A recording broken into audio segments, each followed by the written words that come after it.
हजरत सुलेमान और मलिका बिल्कीस का आज एक वाकया हम आपको दिखाने वाले हैं। यहाँ पर हमें वीडियो मिला है अंबर वॉइस, इनका यूट्यूब चैनल पर ये वीडियो अपलोडेड है। आपको पूरा वीडियो देखना है और बिना रिएक्शन के देखना है तो प्लीज आप उनके चैनल पे जाइए। तो चलिए वीडियो को शुरू करते हैं। नमस्कार, मेरा नाम शुभम और मेरा नाम है पलक और आ गए हैं आज हम आपके लिए देखकर एक नया रिएक्शन वीडियो। तो चलिए वीडियो को शुरू करते हैं।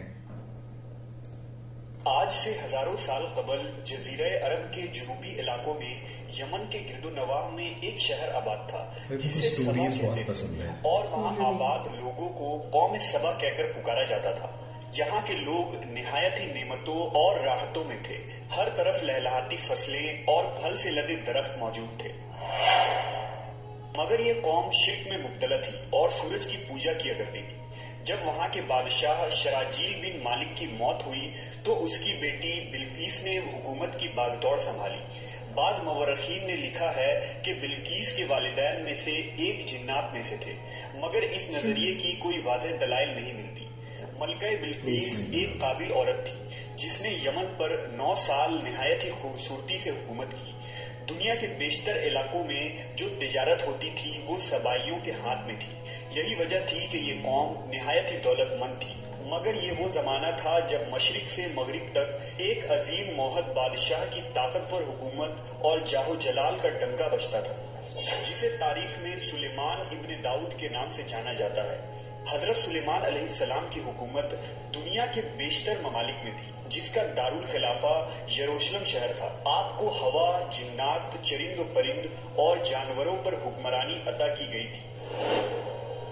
एक दिन का वाकया है कि हजरत सुलेमान अलैहिस्सलाम ने दरबार लगाया तो जिन्न व इंस, जानवर और परिंदे सब के सब हाजिर हुए, मगर उनका चहीता परिंदा हुदहुद गायब था। आपने पूछा, हुदहुद कहाँ है? जब वो नजर न आया तो सुलेमान अलैहिस्सलाम ने फरमाया, अगर वो अपनी गैर हाजिरी की कोई मुनासिब वजह पेश न कर सका तो उसे ज़बह कर दिया जाएगा। अभी ये गुफ्तगू हो रही थी कि हुदहुद हाजिर हो गया। पूछा गया, तुम कहाँ थे? हुदहुद ने बड़े एहतराम से जवाब दिया, ए अल्लाह के पैगंबर, मैं उड़ते उड़ते एक ऐसे मुल्क पहुंच गया जहां लोग शिर्क में मुब्तला देखे। वो आग और सूरज की पूजा करते हैं। उनकी एक रानी है जिसे वो बिल्कीस के नाम से पुकारते हैं। वो एक बहुत बड़े तख्त पर बैठकर हुकूमत करती है। उसके तख्त में कीमती हीरे, जवाहिरात, लाल जुमुर्द जड़े हुए हैं और उसके पास तमाम शाही सामान आराइश और नुमाइश के मौजूद हैं। हजरत सुलेमान अलैहिस्सलाम ने कहा, अगर तुम्हारी बात सच है तो मेरा खत उस मलका तक पहुंचाओ ताकि वो शिर्क से बाज आ जाए, और खत पहुंचाने के बाद वहां बैठकर सुनूं कि वो क्या रद्द अमल इख्तियार करती है, और फिर आकर मुझे खबर देना। हजरत सुलेमान अलैहिस्सलाम ने खत रवाना किया, जो कुछ यूं था, शुरू अल्लाह के नाम से जो बड़ा मेहरबान और रहम फरमाने वाला है।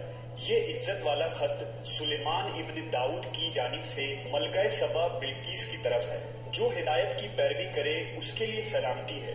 मुझ पर गलबा की ख्वाहिश ना करो, मेरे मुकाबले में सरकशी इख्तियार ना करो, बल्कि फर्मा बरदार और मुती होकर मेरे पास आ जाओ। ये खत दरअसल मलका सबा और उसकी कौम की तरफ दावत इस्लाम थी। हुदहुद ने ये खत ले जाकर मलका बिल्कीस की गोद में गिरा दिया। मलका के दरबार में उस वक्त 300 के करीब सरदार बैठे थे। उन्होंने जब ये खत पढ़ा तो तैश में आ गए और कहा कि ये हमारी तौहीन है, हमें इसका सख्त जवाब देना चाहिए। मगर मलका बहुत समझदार थी। उसने उन्हें समझाया कि खत से पता चल रहा है कि ये कोई आम शख्स नहीं, खुदा का कोई पैगंबर है, लिहाजा हमें हिकमत से काम लेना चाहिए। उसने कहा कि मैं हजरत सुलेमान अलैहिस्सलाम की तरफ एक तोहफा भेजती हूँ। अगर उन्होंने कबूल कर लिया तो वो बादशाह है, मैं उससे जंग करूंगी, लेकिन अगर उन्होंने तोहफा कबूल न किया तो मैं उसकी पैरवी करूंगी, क्योंकि वो नबी है। हुदहुद ये सारी गुफ्तगू सुन रहा था। उसने आकर हजरत सुलेमान अलैहिस्सलाम को सारी बात बता दी। हजरत सुलेमान अलैहिस्सलाम ने जिन्नात को हुक्म दिया कि शहर में दाखिल होने वाले रास्ते पर सोने चांदी की ईंटों का फर्श बिछा दिया जाए। रास्ते के दोनों जानिब सोने की अजीबुल खिलकत जानवर खड़े कर दिए जाएं। वुज़रा और अम्माल सल्तनत की तमाम कुर्सियों को सोने का कर दिया जाए। दरबार को हीरे जवाहिरात से मुज़य्यन किया जाए। उधर बिल्कीस ने हजरत सुलेमान अलैहिस्सलाम के लिए तहाइफ रवाना की, जिनमें सोने की ईंटें, जवाहिरात, गुलाम, कनीजे اور ملکہ کا ایک خط بھی تھا۔ جب یہ تمام تحائف لے کر قاصد حضرت سلیمان علیہ السلام کے دربار میں پہنچے اور انہوں نے یہ سب دیکھا تو شرمندہ ہوئے۔ حضرت سلیمان علیہ السلام نے ملکہ کے قاصدوں سے کہا، کیا تم لوگ مال سے میری مدد کرنا چاہتے ہو؟